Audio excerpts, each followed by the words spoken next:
Culture G. Cultivez votre curiosité. Bonjour à tous, c'est déjà la rentrée et pour clore notre série d'été consacrée au cinéma, nous allons nous intéresser aujourd'hui à un monument. Le Seigneur des Anneaux. Avant d'être une trilogie de films, c'était une trilogie de livres écrite par J.R.R. Tolkien, John Ronald Reuel Tolkien pour les intimes.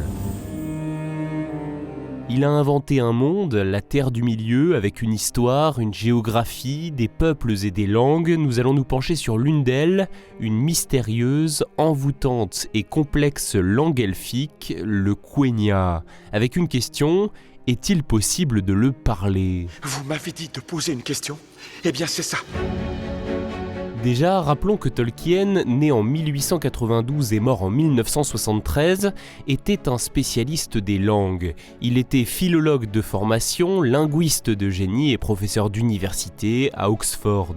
Ses compétences additionnées à une imagination hors du commun, il était armé pour créer des langues semblant tout droit sortir d'un autre monde. Tu as inventé ça? Oui. Une langue complète? Forme verbale, vocabulaire, j'ai tout inventé. Tolkien commence à le faire très jeune, dès l'adolescence, et il n'a que 23 ans, en 1915, lorsqu'il compile pour la première fois une liste de mots elfiques dans le Quenya Lexicon. Il écrit ce lexique du Quenya plusieurs dizaines d'années avant le Hobbit et le Seigneur des Anneaux.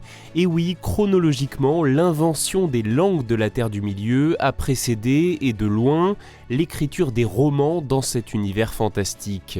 En 1958, J.R.R. Tolkien l'a d'ailleurs évoqué dans une lettre envoyée à son fils Christopher, je cite « Personne ne me croit lorsque je dis que mon récit est un essai de création d'un monde dans lequel une forme de langage qui soit agréable à mon esthétique personnelle puisse paraître réelle, mais c'est pourtant vrai. » Le Quenya, inspiré à la fois du finnois, du latin et du grec, comporterait environ 10 000 mots d'après les écrits publiés après la mort de Tolkien.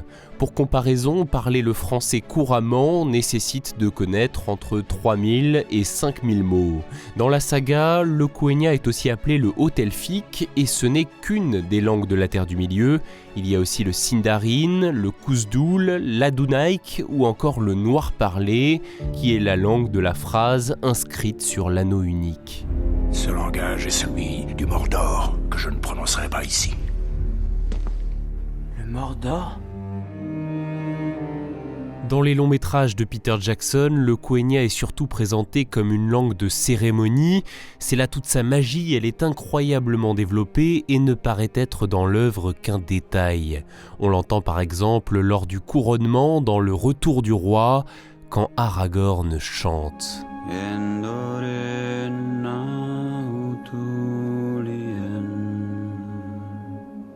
Je vous donne la traduction. Hors de la grande mer, en terre du milieu je suis venu, ici j'habiterai et mes héritiers jusqu'à la fin du monde. Dans la bande originale de La Communauté de l'Anneau, May It Be, la chanteuse irlandaise Enya prononce également 2 phrases en Quenya, Mornier ou Tilier, Mornier Alantier. Les ténèbres sont venues, les ténèbres ont chuté.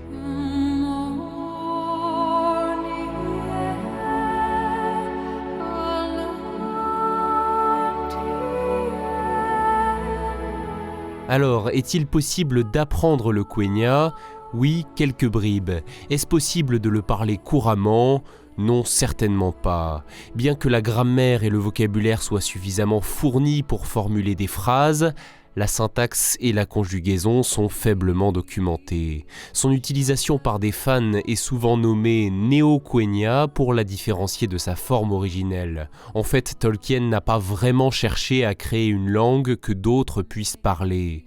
Pour briller en société, vous pouvez toujours apprendre les bases et quelques formules de politesse. Il existe pour cela des cours et de nombreuses traductions sur Internet. Je vous propose d'ailleurs de nous quitter sur une pépite que j'ai trouvée en préparant cette cet épisode, un extrait d'une adaptation musicale de Namarie, La complainte de Galadriel, un poème présent dans Le Seigneur des Anneaux, écrit en quenya. La musique est de Adele McAllister.